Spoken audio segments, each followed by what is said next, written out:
आप सभी को कार्तिक महीने की हार्दिक शुभकामनाएं। आप सभी के जीवन में भगवान विष्णु और माता लक्ष्मी की कृपा सदैव बनी रहे, ऐसी मेरी शुभकामनाएं हैं। मैं डॉक्टर मनीषा शर्मा आप सबका हृदय से स्वागत करती हूं। आज की इस वीडियो में मैं आपको कार्तिक माह के 5 चमत्कारी दिन यानी कि भीष्म पंचक व्रत के बारे में संपूर्ण जानकारी दूंगी। इन 5 दिनों में आपको क्या करना है, क्या खाना है, हमें कार्तिक मास का उद्यापन कैसे करना है, इन 5 दिनों को भीष्म पंचक व्रत क्यों कहा जाता है के बारे में संपूर्ण जानकारी दूंगी। तो चलिए अपने इष्ट देव को प्रणाम करते हुए आज की वीडियो का शुभारंभ करते हैं।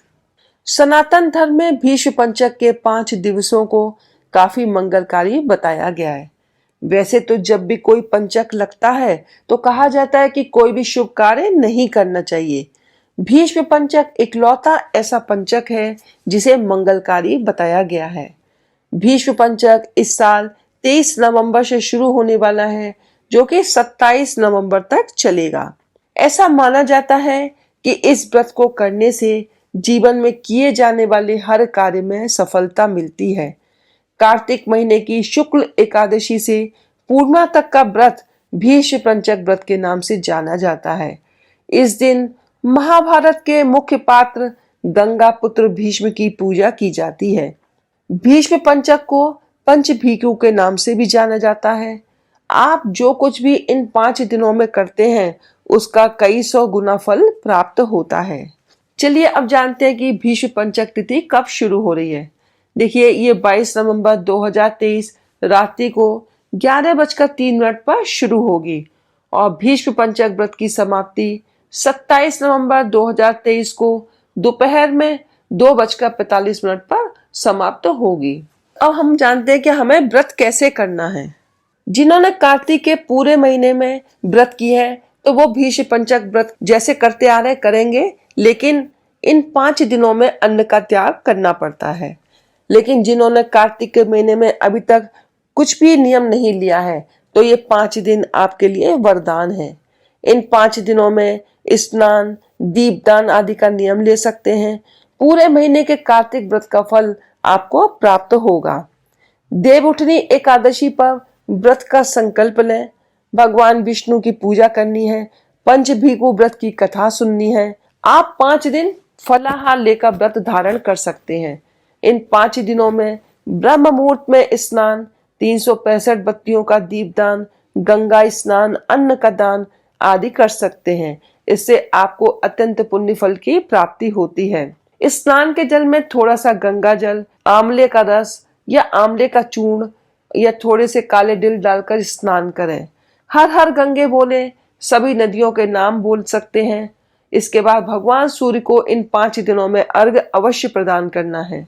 तुलसी माता की पूजा अर्चना करनी है। भीष्म पितामह को अर्घ्य प्रदान करना है। ब्रह्मचर्य का पालन करें। दीपदान करना है।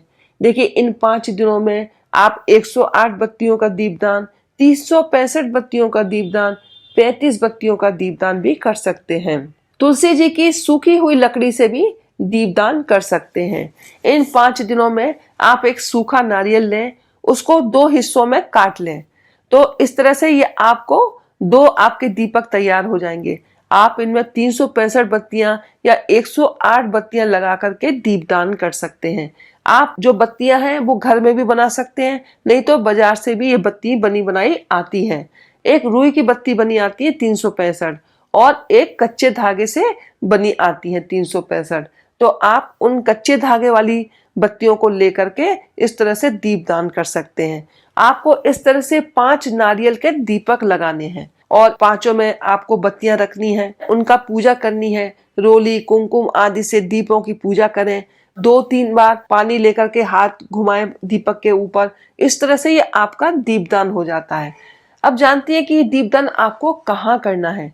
देखिए, आप भगवान विष्णु के सामने दीपदान कर सकते हैं, पीपल वृक्ष के लिए कर सकते हैं, आंवले में कर सकते हैं, बट वृक्ष में कर सकते हैं और आकाश दीप जला सकते हैं। आप यदि गंगा जी जा रहे हैं तो गंगा जी के तट पर भी आप इस दीपदान को कर सकते हैं।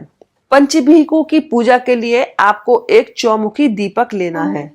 ये दीपक आप तुलसी जी के सामने जला सकते हैं। एक थाली लीजिएगा, उसमें आप चौमुखी दीपक रखिएगा और 2 कटोरी, एक में राई और एक में हरा आंवला या सूखा आंवला रख सकते हैं।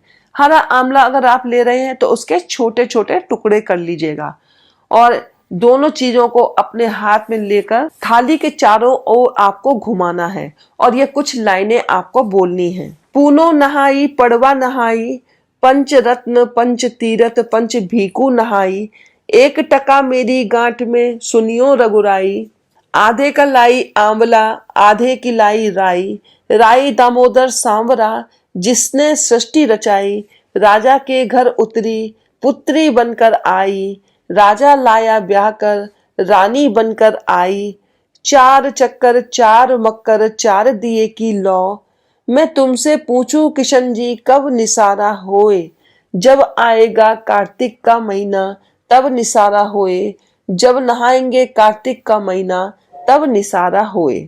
इस तरह से आप ये लाइनें बोल सकते हैं और ये जब पूरी हो जाए उसके बाद जो आपके हाथ में राई और आंवला है उसको दीपक की थाली में रख दें।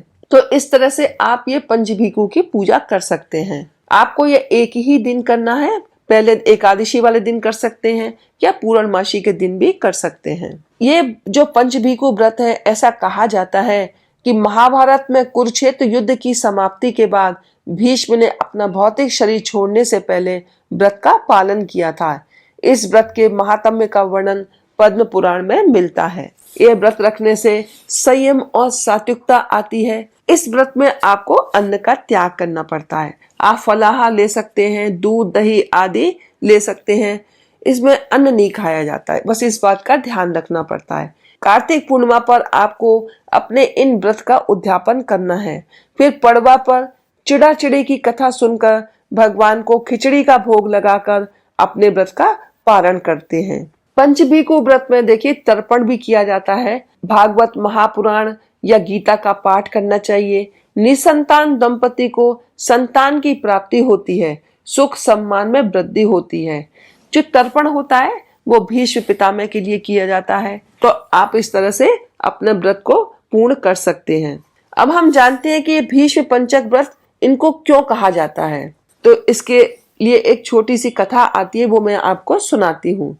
जब महाभारत का युद्ध समाप्त हुआ तब भीष्म पितामह सूर्य के उत्तरायण होने की प्रतीक्षा कर रहे थे और 5 पांडवों को उनके पास लेकर भगवान कृष्ण गए, क्योंकि जो भीष्म पितामह है वो बाणों की शैया पर लेटे हुए थे। जब भगवान कृष्ण 5 पांडवों को लेकर उनके पास पहुंचे तो युधिष्ठिर जी ने भीष्म पितामह से राज्य संबंधी उपदेश देने की प्रार्थना की।